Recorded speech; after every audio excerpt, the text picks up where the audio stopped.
Hello नमस्कार, मैं हूं लखन संकेत और आप सबका स्वागत करता हूं विनर्स के यूट्यूब प्लेटफॉर्म पर। तो जैसा कि आप जानते हैं एमपीपीएससी 2024 मेंस का एग्ज़ाम लगातार चल रहा है और आज उसका पेपर नंबर 5 है। पेपर नंबर 5 में हिंदी से जुड़े प्रश्न आते हैं जिसका माध्यम भी केवल हिंदी रहता है। तो बस विद्यार्थी छूटने वाले हैं और बहुत जल्द आपको हम बताएंगे कि आज के पेपर का किस प्रकार से पैटर्न रहा, किस प्रकार से लेवल रहा। बहुत जल्द आपको हम ये सूचना पहुँचाएँगे। हमारे साथ एक परीक्षार्थी जुड़ चुके हैं और अभी पेपर छूटा है और हम बात करते हैं कि आज हिंदी के पेपर में किस प्रकार का लेवल रहा। आप सबसे पहले अपना नाम बताइए। सर मेरा नाम जयप्रकाश राजपूत है। जयप्रकाश, ये बताइए कि आपका आज का हिंदी का पेपर कैसा रहा।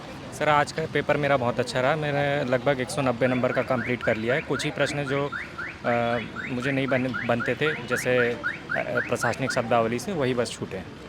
अच्छा, इसमें जो अपठित गद्यांश आते हैं, कई बार होता है कि बहुत आसान पूछ लिए जाते हैं, कई बार बहुत कठिन भी पूछे जाते हैं। इस बार उसका क्या लेवल रहा। सर बहुत आसान रहा पेपर, और ओवरऑल देखा जाए तो पूरा पेपर आसान रहा। कहते थे कि दो घंटे जो कर दिया इन्होंने समय, उससे पेपर कंप्लीट नहीं हो पाएगा, पर पेपर भी 2 घंटे में पूर्ण किया जा सकता है। और पेपर का लेवल बहुत अच्छा रहा, बहुत आसान रहा। अच्छा, ट्रांसलेट वाले जो सवाल थे उसमें कोई समस्या आई कि ठीक रहा। बढ़िया। सर अनुवाद में कोई समस्या नहीं गई, और अनुवाद जो पिछले वर्षों में पूछे जाते रहे हैं उनमें से ही 3-4 उन्होंने पूछ लिया। ठीक है जयप्रकाश, हमसे बात करने के लिए धन्यवाद। Good luck. चले, हमारे साथ और भी लोग जुड़े हैं, इनसे बात करते हैं इनका आज का पेपर कैसा रहा। आपका नाम क्या है। कुलदीप रावत। कुलदीप, ये बताइए कि जो हिंदी का पेपर होता है ये हिंदी भाषा में ही लिखा जाता है। अंग्रेजी भाषा में जो विद्यार्थी बैठे हैं, क्या उनको कोई परेशानी हो सकती है इस पेपर से, या उनसे भी बन जाएगा। इस प्रकार का लेवल रहा इस बार। सर पेपर का लेवल हमेशा से हिंदी का मतलब सिंपल ही रहता है, और उसके अलावा कुछ जो 30 नंबर 40 नंबर का लगभग इंग्लिश का भी आता है। हिंदी टू इंग्लिश ट्रांसलेट करना होता है और इंग्लिश टू हिंदी, और कुछ शब्दावलियाँ भी आती हैं। तो उसमें वहाँ हिंदी मीडियम वालों को दिक्कत आती है थोड़ा, तो बैलेंस हो जाती है वहाँ चीज़ें, हिंदी मीडियम और इंग्लिश मीडियम दोनों की। बाकी इतना टफ नहीं आता कि इंग्लिश मीडियम वालों के लिए कोई कठिनाई हो। 3 मार्कर प्रश्न जो आते हैं शॉर्ट क्वेश्चन, ये जनरली देखा जाता है हिंदी में बहुत आसान पूछे जाते हैं।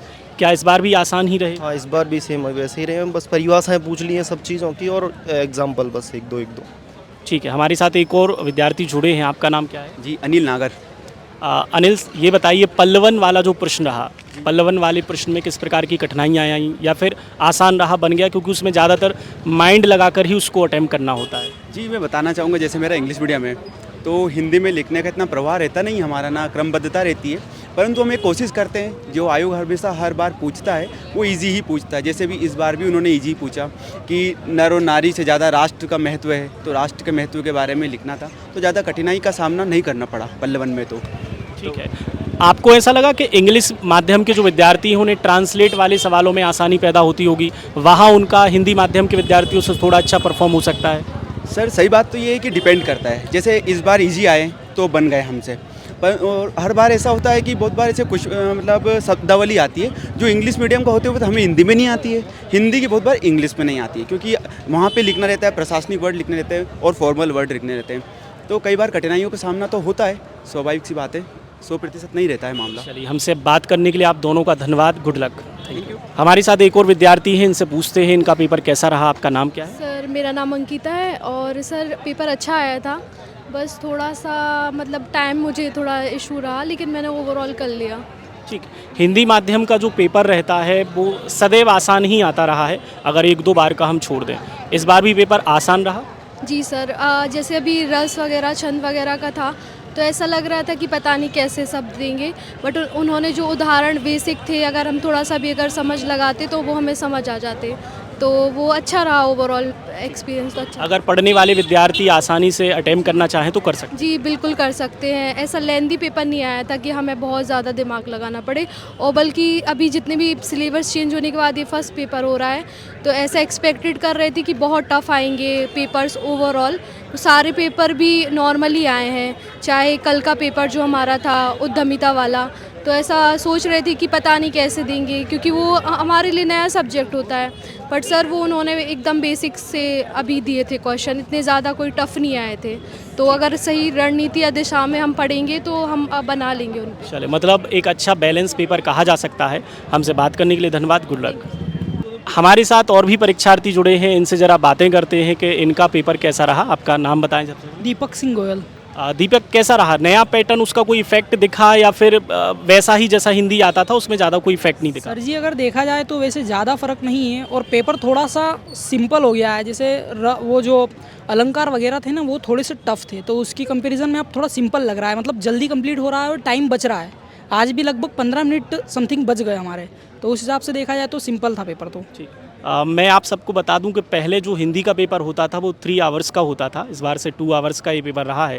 तो टाइम लिमिट की कोई समस्या रही क्या, आप बताएं? सर मेरा मानना है सर, अगर हिंदी मीडियम वाले जैसे जो स्टूडेंट हैं उनके लिए थोड़ा सोचने के लिए टाइम लगता है, इंग्लिश से हिंदी करने या हिंदी से इंग्लिश करने या सही परिभाषिक शब्द चुनने के लिए।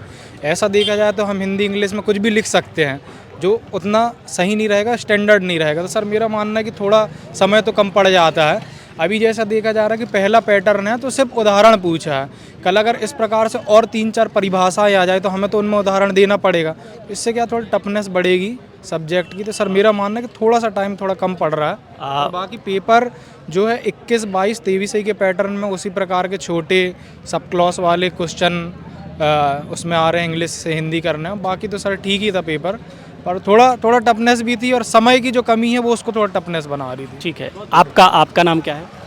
राघवन सिंह बढ़ाना। राघवेंद्र जी बताएं सबसे पहले आपका ये कौन सा अटेम्प्ट रहा? मेरा ये 5वां मेंस। 5वां मेंस। तो हिंदी का पेपर आपने 5वीं बार दिया ओवरऑल।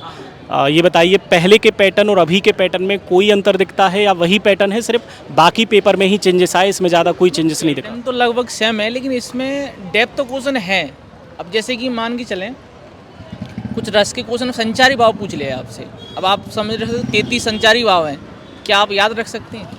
उतना आसान है नहीं जो आप कह रहे हैं कि भैया। अब देखो एक क्वेश्चन से आप बाहर हो सकते हो, एक क्वेश्चन अंदर हो सकते हो। देखो अगर 5 में से आपके अगर 3 क्वेश्चन सही हैं, वो जनरली सबके सही हैं, उसे सिलेक्शन होना ही नहीं है। लेकिन ये कहो कि सरल है तो सरल तो नहीं कहूँगा, लेकिन एवरेज है, मतलब मॉडरेट कह सकते हैं आप इसको। तो पीएससी के हिसाब से सिविल सर्विस में जैसा प्रश्न पत्र बनना चाहिए वैसा आप कहेंगे इसे? हाँ सर, पेपर तो वैसे अगर देखा जाए कंपटीशन है उसके लिए तो बढ़िया पेपर है। कहीं ना कहीं समय जो कम मिला और जो अनियमितता हो रही एग्ज़ाम की, उसके कारण जो स्टूडेंट है हिंदी को एक प्रॉपर टाइम लगता है कि आप एक दिन में उसको नहीं पढ़ सकते, आपको रोज़ उसके शब्द रटने पड़ते हैं, याद करना पड़ता है, इस प्रकार से। ठीक है, आपको क्या लगता है ये जो पेपर रहा ये सही था?